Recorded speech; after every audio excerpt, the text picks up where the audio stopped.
No niin, terve taas. Me aloitetaan taas tätä. Tämä on nyt vissiin 5. kerta, kun tässä ruvetaan tekemään jotakin. Ja mulla on tänään nyt semmoinen ajatus, että tehdään tämmöistä kalaruokaa. Mulla on tässä tämmöisiä niin sanottuja kaupasta kylläkin ihan ostettuja pannusiikoja 2 kappaletta.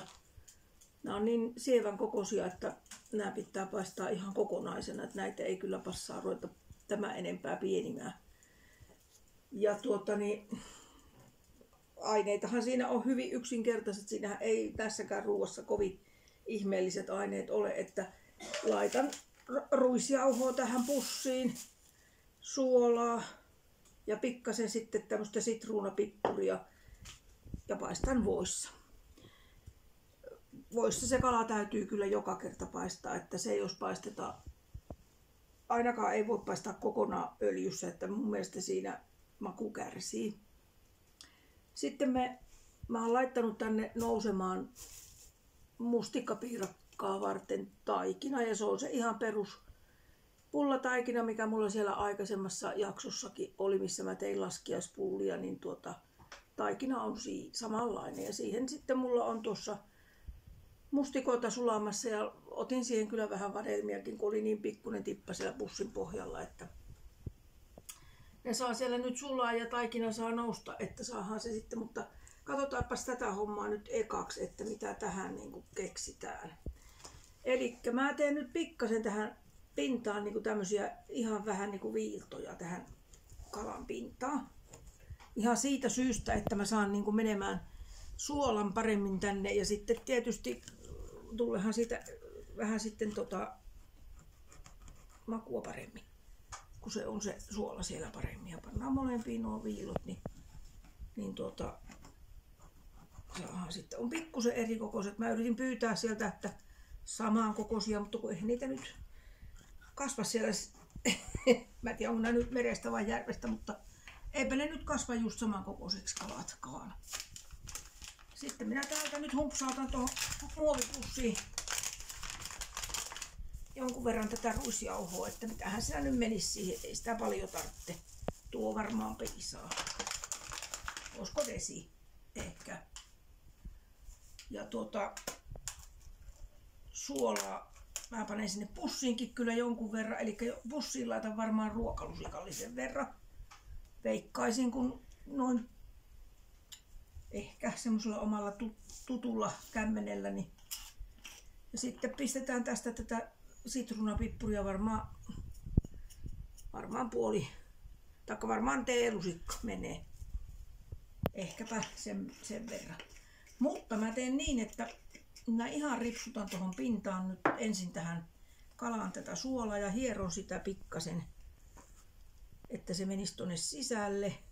Eihän sitä tietenkään mitään kraavisuolasta tehdä tästä, että tämähän on kuitenkin ihan tuore kala. Mutta mä yritän silleen saada, että se menisi tuonne viiltoihin tää suola. Ja sitten paistus ja maistus mukavemmin. Sitten mä teen ihan yksinkertaisesti niin, että mä hömpsyttelen tätä pussia pikkusen ja hömpsäytän tämän kalan tänne. Ja mikä onkaan helpompaa leivitystä kuin tämä. Pannaan kala pussiin ja kappas vaan. Niin on, kuulkaa, joka puolelta kalassa ruisjauhot. Näppärästi, näin. Ja sitten pistämme tämän toisenkin tänne umpaan ruisjauhoihin.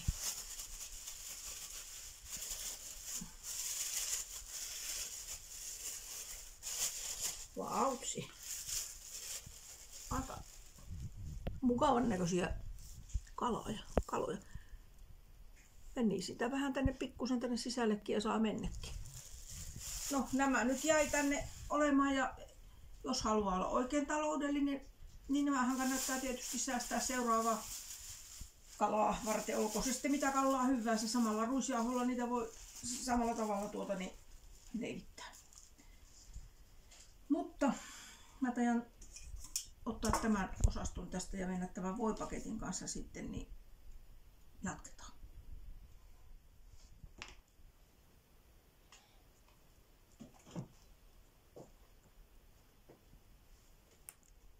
No nyt minä pistän näitä tänne. Mä panin tätä voita siis tähän pannulle. Ja sen pitäisi nyt tälleen vähän niinku kuohua tässä ennen kuin sinne pannaan mitään. Ja laitetaan ne tähän näin paistumaan varovasti.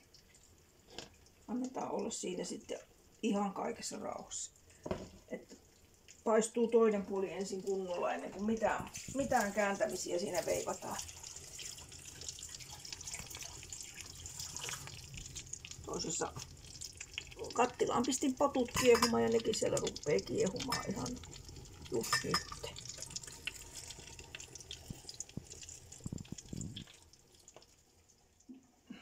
Kun meillä on nyt tommonen ala-allergikko tässä porukassa, niin minäpäs teen hänelle sitten semmosen munakkaa. Ja mulla on tuolla keitettyä perunaa, minkä mä laitan sinne alle. Ja sitten teen tämän munamassan siihen päälle. Ja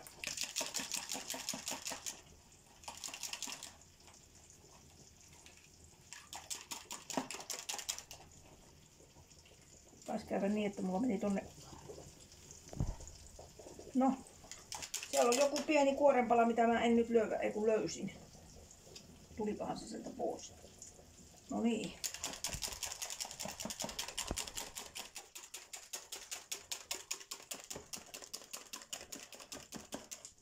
Annettiin siihen vähän vettä. Annapas tuo nyt sitten paistumaan. Toinenkin pannu tuolla.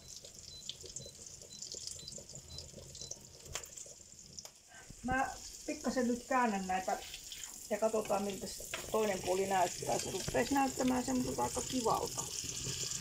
Ja annan toinenkin puoli näin, niin sitten paistellaan toinen puoli. Kohta meillä toi, mikä tämä nyt on, munakas pannukin näyttää siltä, että voidaan panna sinne noi perunat ekaksi pohjalle. Nämä on tämmösiä ihan peruskeitettyjä perunoita. Ja mä panen ne tänne ensiksi. Ja sitten kaetaan siihen päälle toi munajuttu.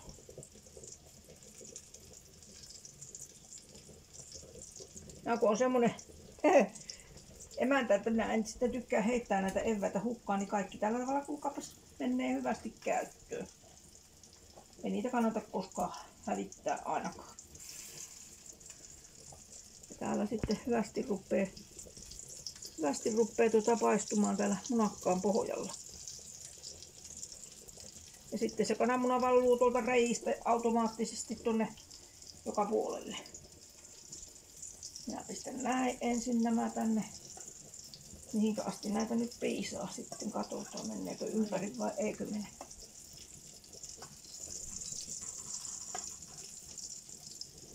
Aika hyvin meni muuten ympäri. Joo. Sitten mulla oli ihan muutama hilpu tämmöstä, mitä mä olin ostanut, jotta alennus evästä ja pistetäänpäs nekin tonne nyt sitten. Kyllä ne siellä vähän makua antaa, eli sitten paljon tulee, mutta tulee jotain. Ja sitten minä kaidan vaan tämän munakas osaston tähän päälle.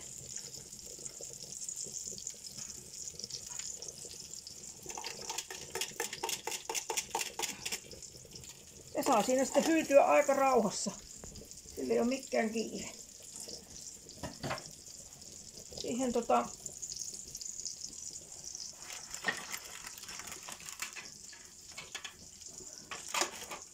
ripsautetaan nyt pikkasen suolaa. Tuohon ei kyllä hirveästi kannata laittaa itse, jokainen laittaa sitten, jos tuntuu, että tarvii vielä, niin pistää sitten. Nyt on pannusia minusta ihan kypsiä. Olen kääntänyt ja ne on hyvän värisiä. Tässä on tää meidän perunamunakas. Se on ihan valmiina. Perunat on kanssa siellä, että mä kohta kaadan niistä veden pois ja ruvetaan sitten syömään. Jep.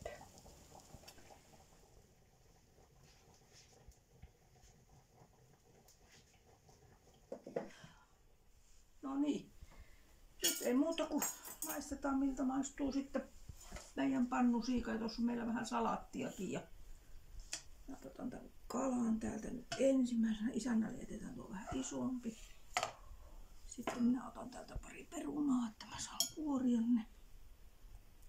No, mistä sieltä nyt tulee? Pannaanpas nämä nyt vaikka.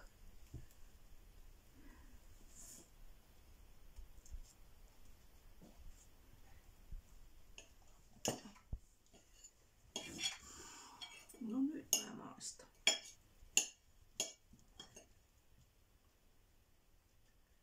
Tietysti täältä näitä ruotoja sitten löytyy. Mutta kala on hyvää. Oh. En kyllä tuosta ottaa tuosta ruoasta. Muuten kalassa ei mitään, jotka voisi ruotaa. No, joo.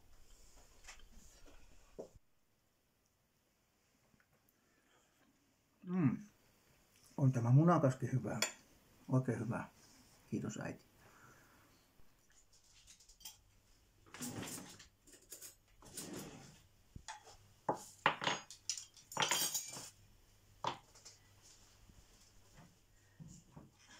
Nyt me ruvetaan tekemään tätä mustikkapiirakkaa. Mä kaapin täältä tämän taikinan täältä, kun se on täällä noussut.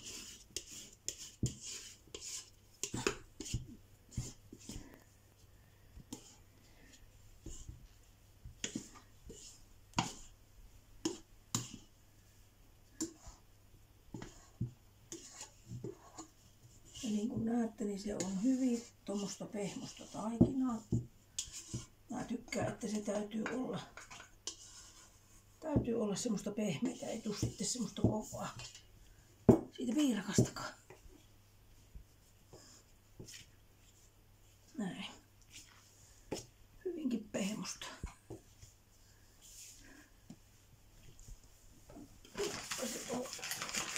Käsittelyä varten jauhoa.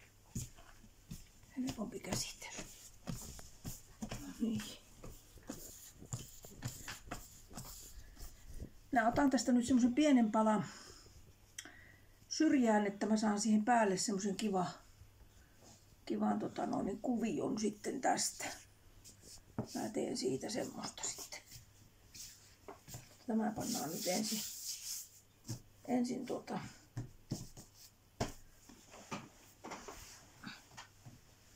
tähän vähän napata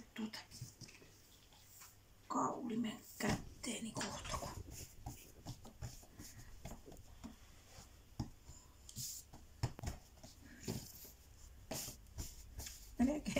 Melkein menisi näinkin, kun ajattelisi, että levittelisi vaan käsillä, mutta kyllä mä tähän tajan kuitenkin sitä kaulinta ottaa. Käyn sen tuolta hakemassa.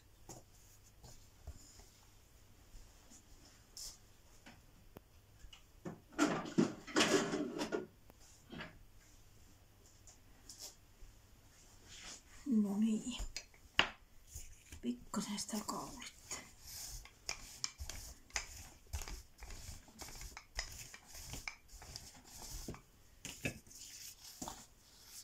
Sitten käännetään.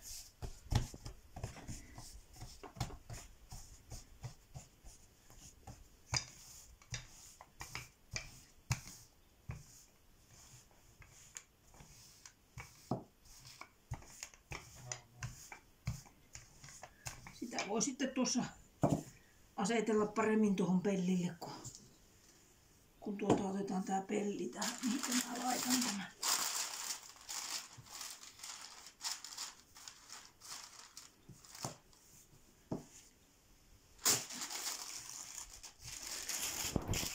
Nyt ruvetaan asettelemaan se tänne peltiin. Tää saadaan mahdollisimman hyvin tänne joka puolelle peltiä tämä. Niin ei olisi kauhean korkeita reunoja toisaalta mihinkään.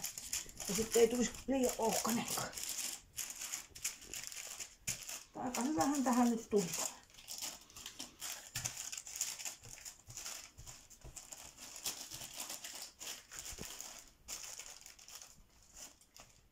voitelen nytten tuon pohjan reuna ensin, ennen kuin mä panen sen mustikan sinne.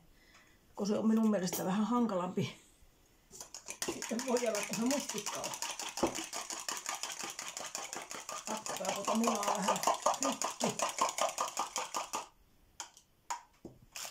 Sitten otetaan tää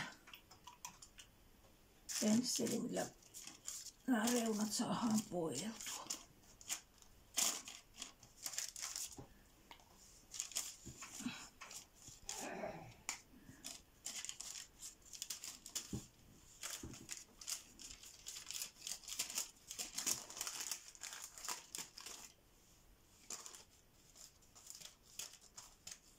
Ei se niin hirveän tarkkaa ole, että se nyt justiin on.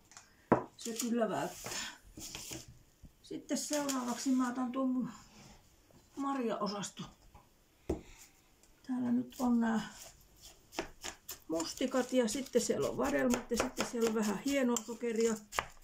Mutta koska tää on pakastemarjaa ja muutenkin tää on tämmöstä nestemäistä, niin tänne täytyy sitten laittaa vähän perunajauhoa. Maissijauhokin kävis, mutta mä laitan perunajauhoa, kun mä oon sitä aina tottunut laittamaan. Mä pistän tähän sitten vähän perunajauhoa. Se imee sen nesteen, niin ei tule semmonen vetelä siitä pohjasta. Täytyy varmaan ottaa toinen lusikka.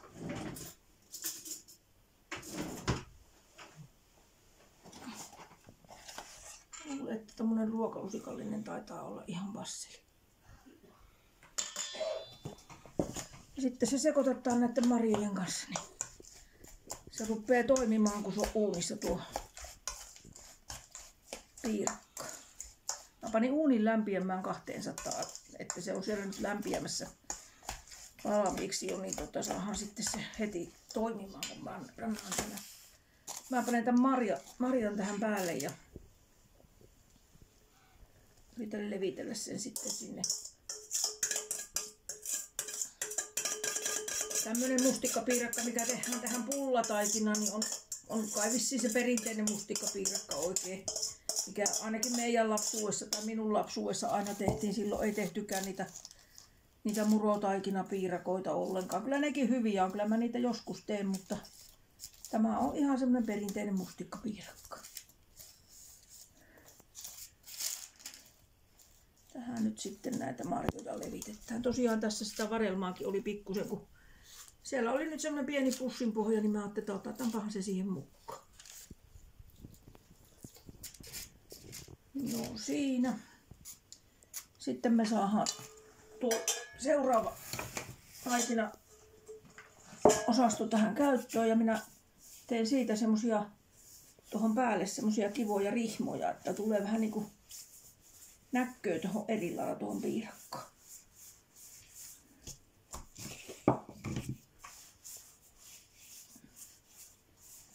Onpas tästä vähän puoliksi, että täällä on helpompi käsitellä.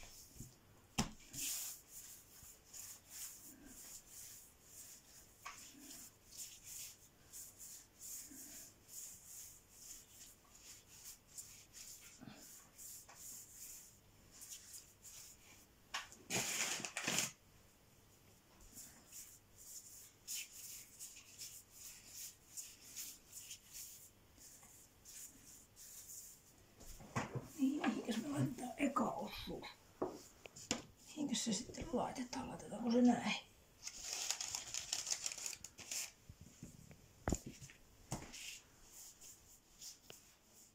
No nyt mä laitan näihin päällä oleviin vähän vielä tätä kananmuna juttuta päälle, että tulee tähänkin vähän kiiltoa sitten. Ei nyt kovin kummoset ristikot jäänytkään siihen, mutta kyllä tämä ihan tähän riittää. Meinasin ensin laittaa toisenlaiset, mutta totesi, että taikina taitaa loppua kesken, niin tämä nyt menee näin uuniin. Mä vien sen nyt tuonne uuniin sitten. Kyllä se nyt siellä sitten paistuu.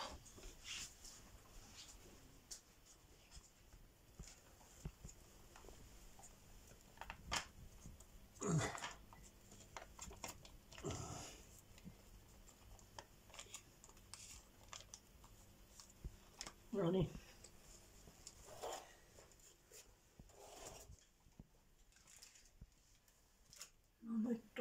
paistettu.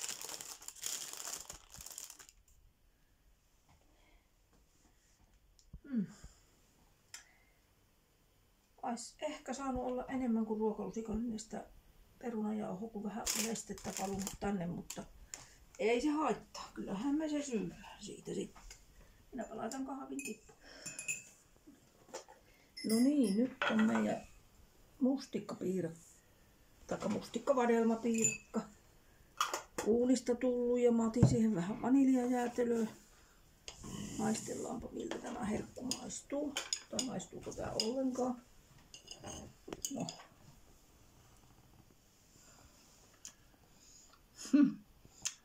Aina vaan maistuu sitten hyvälle. Joo, tää toimii. Voidaan äänestää jatkoon. Meillä olisi vissiin luultavasti ensi kerralla tarkoitus tehdä pieni eväsretki. Katsotaan mitä eväitä sinne saadaan ja minkälaiseen paikkaan mennään ja mitä siitä tulee. Vähän riippuu nyt kelistä, että nythän siellä on tommonen talvikeli kylläkin. Mutta oikein kiva kun taas olit meidän seurana. Käy katsomassa ja muista tykätä ja tilaa ja sitten tulee lisää jaksoja. Moi moi!